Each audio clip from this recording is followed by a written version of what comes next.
This is the Slots and Sockets podcast, episode number 88, and I am one of your hosts, IRD Moose, my partner in crime.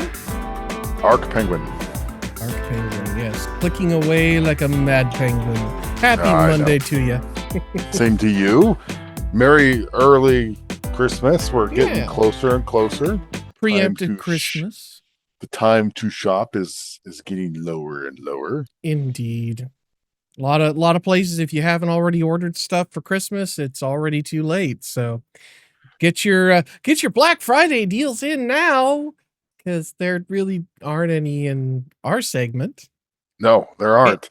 And now that Black Friday is actually officially over, there's one less member of our segment now.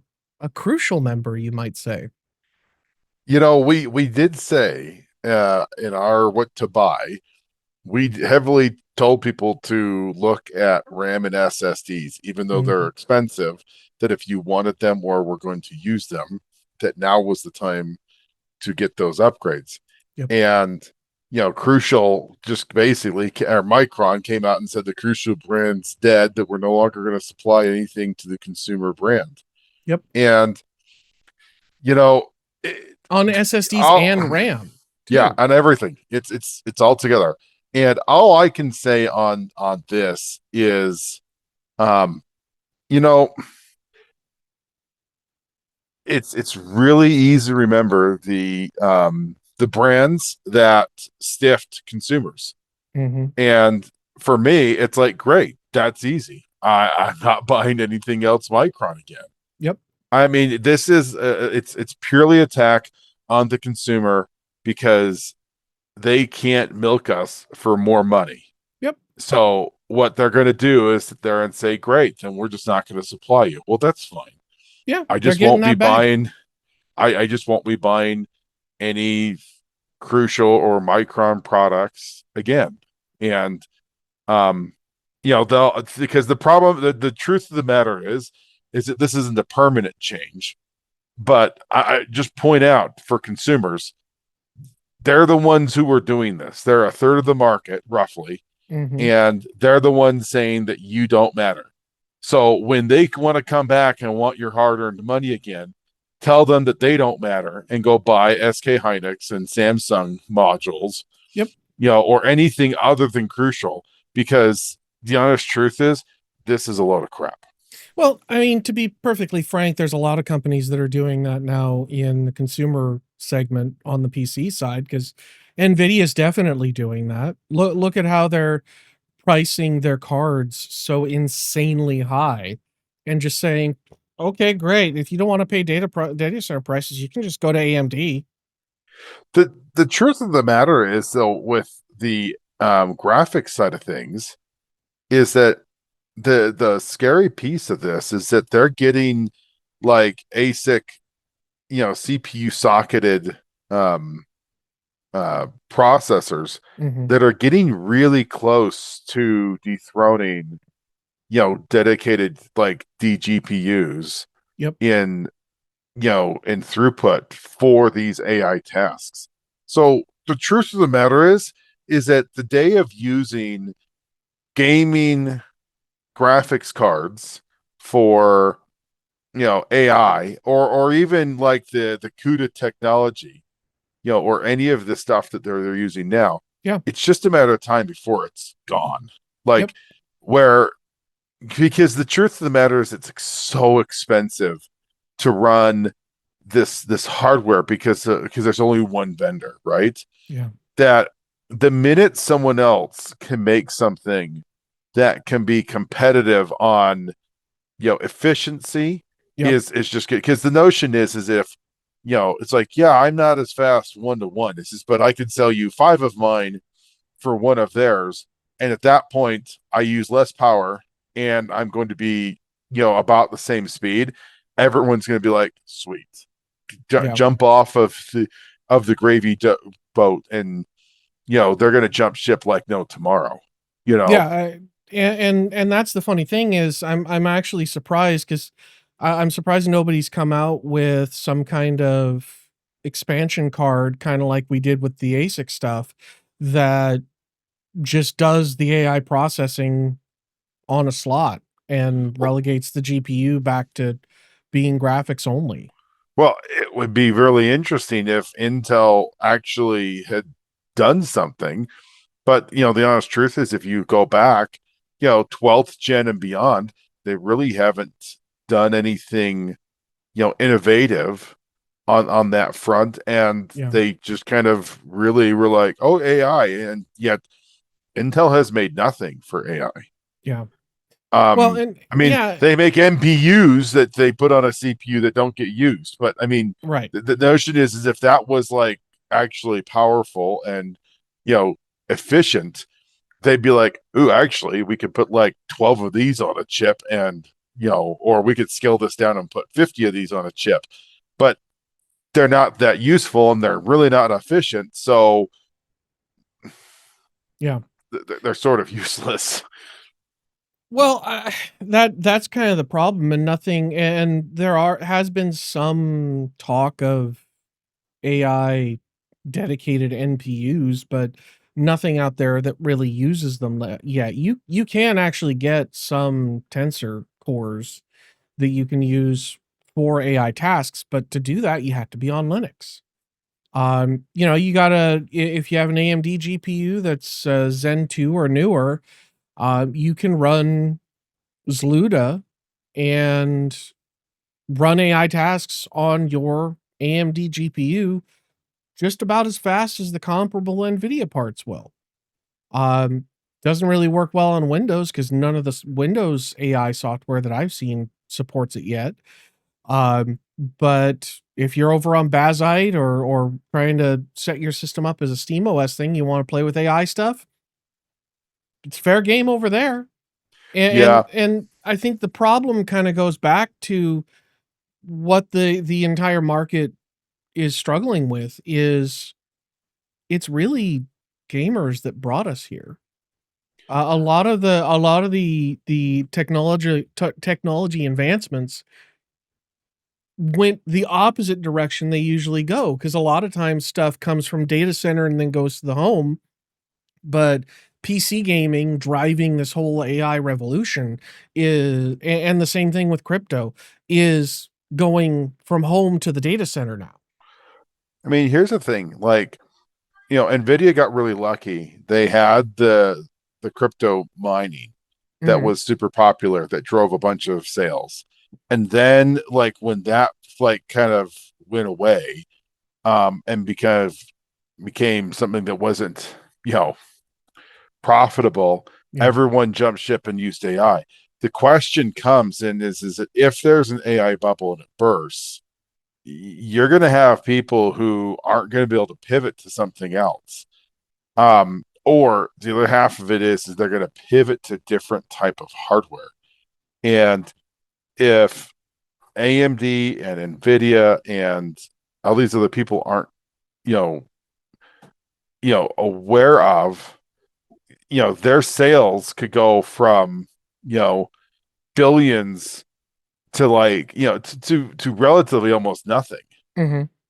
And, you know, they could easily jump ship and come back and say, "Oh, gamers, that's who we really focused on this whole time." We're Yeah, coming right. back to home. Yeah, exactly. Yeah. We're coming No. back to home. Get out. You're done. Well, and the truth of the matter is it's like, but then they're still going to want to sell you a $3,000 gaming GPU. It's just that it's going to be Yeah. only focused for gaming, and it's like, you know. Anyways, Yeah. the crucial thing is really really upsetting, and I really the Yep. one thing I want to just pound home to our audience is, they did this on purpose. Yep. They could have, sat back and said, yeah, but that's those are our customers and we're not going to leave them hanging. Yep. Now, with that being said, Crucial's RAM, It's okay. it was okay. The best thing about Crucial was their lookup tool on their website. Yeah.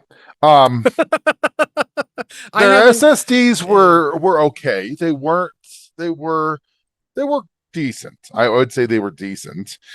Some of their budget ones were in their price range, hitting above their weight class. Yeah. So some of those were better than the similarly priced competitors. But the truth of where this hurts is that Micron, it was supplying um RAM modules to other manufacturers. Hmm.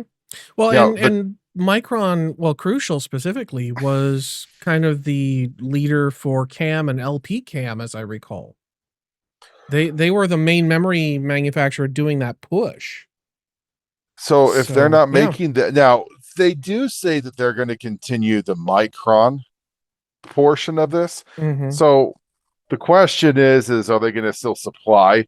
You might still see Micron RAM and you might still see Micron modules, but you're not going to see it direct to consumer. It would only be through some form of like third party channel. Like I bought a computer from Dell and they had Micron RAM in it. Yeah.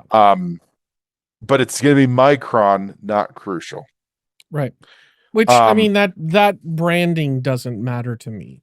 But no, the branding is useless. But the key thing where all this comes from is that this was a way to get direct to Micron and cut out any middleman. yeah. They weren't the fastest, they weren't the slowest, they were reliable.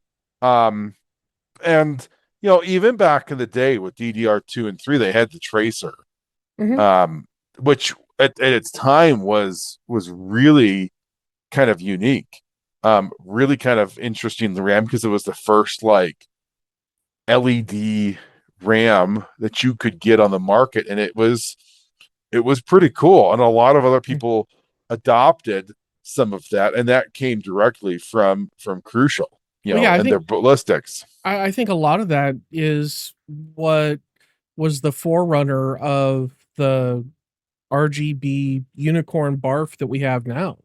Yeah, I think legitimately the ballistics tracer was some of the best RAM of the DDR3 era, not just because of the blinky lights, but the blinky lights actually were useful too.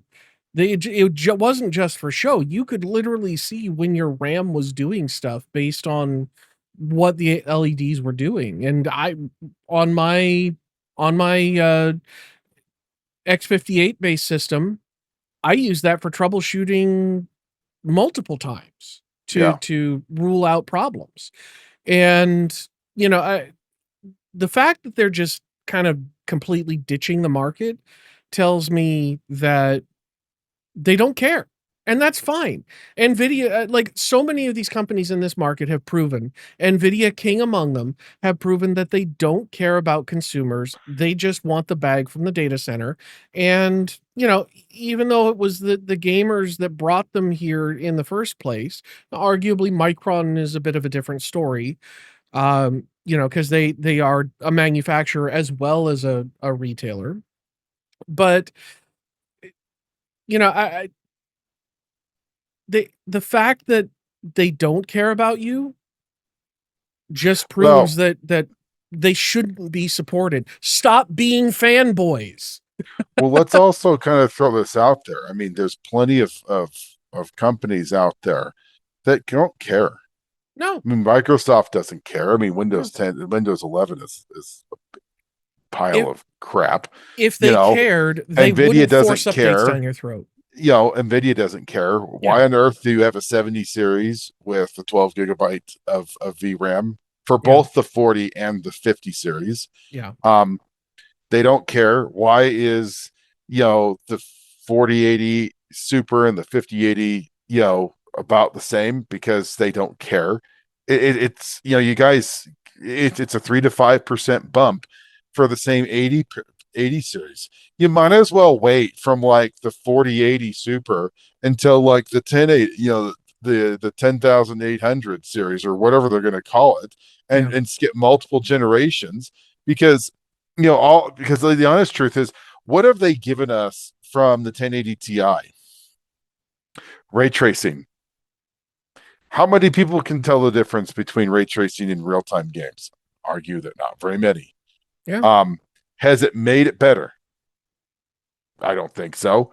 Um, multi-frame generation. They're only do it on current generation hardware, and by the time your hardware phase is out, they're not going to have the current generation on new games, or your generation supported on newer games, so you're Yep. not going to be able to get use that. I mean, and let's be honest, again, it's fake frames. It's not making your gaming experience better. It just changes your FPS number from 43 to 79. And you're Yeah. like, I have more frames, and you don't, but you can tell yourself that you have more frames, and that's all it is. So I Well, would make the yeah. argument that what have we gained out of any of them? Nothing. I mean, anti-lag would probably, something that's helpful from both AMD and NVIDIA. FreeSync is probably better than G-Sync, only because it's just widely adopted and it's open source. Yep. So adaptive sync is probably something that's been helpful, especially for gamers. Yep. And NVIDIA started it, but locked their crap down. So AMD came out with their own open version. And yeah, I'm not going to And say that better, to be AMD is. honest. Yeah, I'm not out here saying good guy AMD. I'm just saying that less bad. they hate you a lot less than NVIDIA does, and the same with Intel. What did I we mean, get from Intel? The only thing we've gotten since since Iron Lake, the first generation of consumer core parts, was Alder Lake. That was 11th gen? Yeah, 11th gen, when they started with the economy cores thing.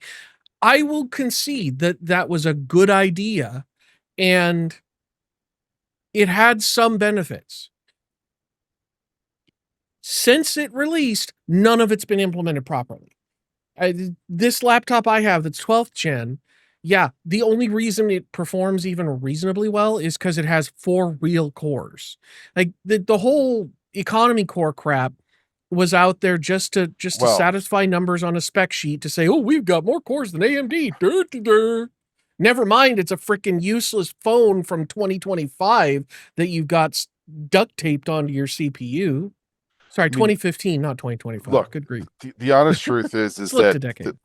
Intel had a lot of missteps in a Yeah. lot of their stuff, and the Yeah. economy cores, and not only their usage and implementation, the usage is just, they're not being used. No. They don't provide any relief to the large cores. The large cores are still doing it. So what you really have to look at, it's not 24 cores, it's how many big cores. It's a 6-core processor. Mm-hmm. And a bunch of other cores that are going to be 99% of the time useless. Yep. And it's that 1%. So, again, all of and Intel sat back and sat on their butt. I will say, innovation award for the last 5 years obviously is going to go to AMD. Yeah. They've brought Ryzen out from nothing and they have rescued really it from kind of Bulldozer. they rescued themselves. I mean, Yeah. think about this: if Ryzen didn't happen or wasn't successful, Radeon wasn't going to save the company, No. and it would have failed. So, from my view, I think the one thing I'd like to just leave off on this is know and start watching what your companies are doing. Yeah. And understand what they're doing and pay attention to them. And when these companies come crawling back and Crucial's like, oh my gosh, yeah, we should have never done that. He says, yeah, you're right. And you're not going to get my money afterwards. Yep. And, you guys doing this has to have some form of response.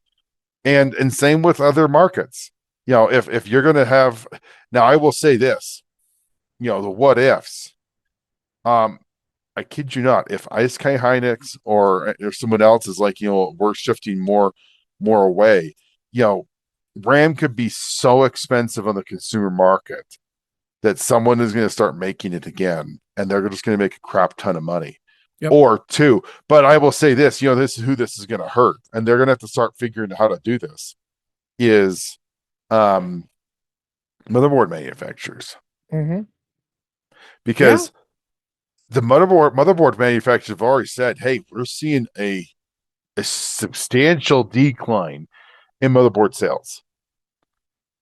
And unfortunately, AMD is not going to be a huge help because the next gen is not going to need a new motherboard. I'm sure they'll tell you that they'll sell you something that has a new motherboard. Sure, they're going to come out with a new chipset with additional features and things like that, 970, but but it's the exact same thing as the 870, which is the same thing as the 670.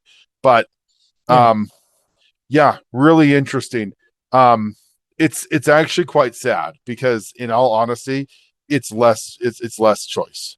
Yep. And what I don't understand is that, from Micron's perspective, like, they didn't have to do any of this.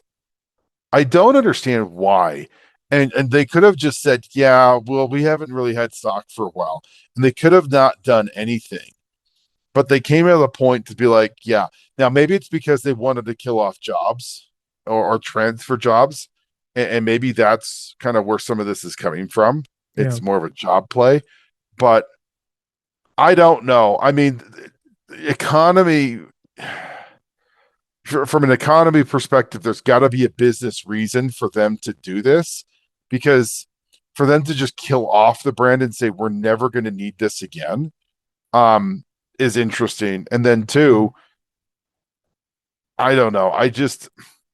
Well, It doesn't make a lot of sense. I mean, just reading through their statement, they said Micron has made the difficult decision to exit the crucial consumer business to improve supply for our larger strategic customers. That says it all right there. They're pulling out of the consumer marketplace because the yield that they were sending over to turn into sticks of DDR5 or into laptop memory or what have you is now going to be shifted off to their larger commercial customers. So customers like Dell or customers like Nvidia or AMD, and it's really kind of Well, pathetic because okay, you know let's take also one last thing here, because we haven't talked about this. Nvidia's doing it to you guys, to us as well. yeah. Because Nvidia, in the past, when you bought a graphics card, when a manufacturer or vendor like EVGA went and said, hey, I want to buy a 2080 Ti, they'd sell them a 2080 Ti. It was a package deal. You got RAM, you got VRAM for it. Mm-hmm. Okay. And it was, you bought the whole, you got the kit, you got the RAM, and then you got the chip, and then it was your job to make said GPU. Now, NVIDIA's saying you gotta go get your own chips. Um, the one thing though is that they're not canceling their orders. They're shifting that VRAM from the consumer side directly into the AI. Mm-hmm. So when a AI accelerator needs 17 terabytes of VRAM, they're not just putting in a new order, they're just taking all of the 5080 and the 5090 RAM that they were going to supply their board partners, and Mm-hmm. then they're saying, yes, we're going to hold on to that because we can do volume ordering. Well, Asus isn't doing volume ordering, nothing like Nvidia.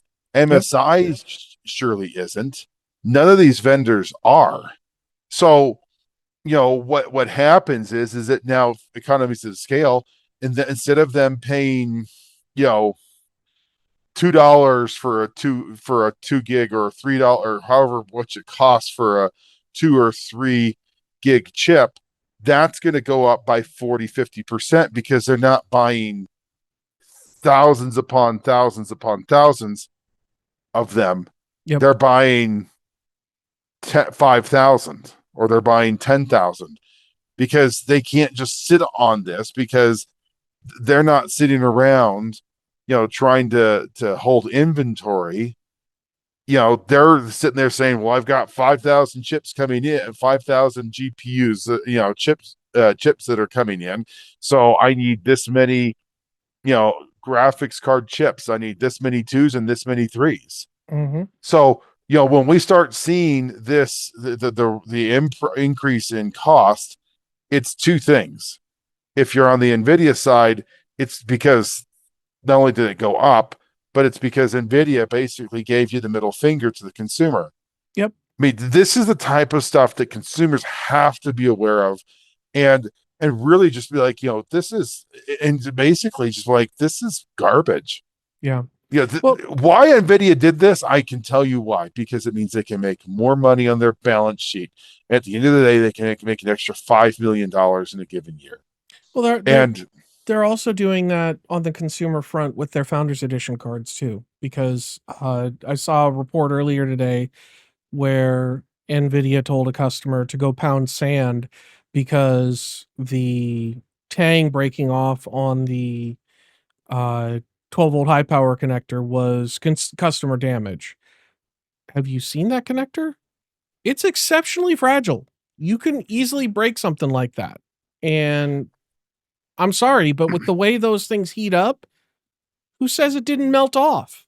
yeah, this is, look, and this is where I wonder how this is going to shake out, because if this thing from AMD, if the APUs from AMD continue to come strong, and you do get economies of scale from there, Yeah. and they're smaller form, less power, I could easily see gamers really gravitate to a lot of these APU styles. I don't necessarily like it, but the honest truth is I can absolutely see why. We're going back to the point where I was like, well, the cheapest thing, I mean, just like COVID, COVID happened and it was like, well, the cheapest way to get a graphics card is through buying a pre-built, and they couldn't make pre-builts fast enough. And then after that, it was with the, with the mining, it was okay. Now the best way to get a graphics card was, through pre-builts again. Yep. And then it got better. And now AI is pushing to say, well, the only way to really get RAM now is to, do that. And it's like, consumers are just getting hammered and hammered and hammered. It'll be interesting to see if there's an APU that comes out and a set top box that gives you 5080 performance or 4080 performance, on that 80 series card, and it's all on a single chip. I could see a lot of people saying, sign me up. Yeah. And if AMD can do that, NVIDIA is going to be hurting because they do not have that. And even if they have a partnership with Intel, they do not have that.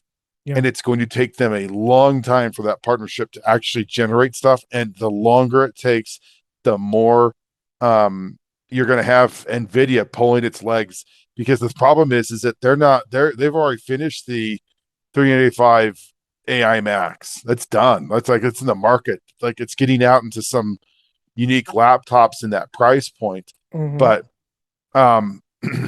wait until you start seeing some of the stuff in like set top boxes. Yeah. Because that's where I think that product really is going to do well. Well, But and yeah, I have a distinct feeling that's kind of what the Gabe Cube is waiting for a second edition. Same thing with the Steam Deck. They're waiting for an APU that's going to deliver significantly more graphics horsepower while also delivering on battery life. And, the console version in the Cube form factor is primed to take something like that over if they can get their foot in the door, um, by getting the first generation out at a reasonable price. And I think really the best way they can do that is to offer a bare bones model that's just the Cube, no storage, no memory, nothing extra. You put that stuff in yourself, pull it from an old recycled laptop or whatever, and enjoy.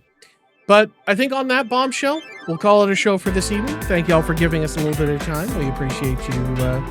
We appreciate you for that. And until next time, have fun storming the castle. Good night, everybody. Thanks. Good night.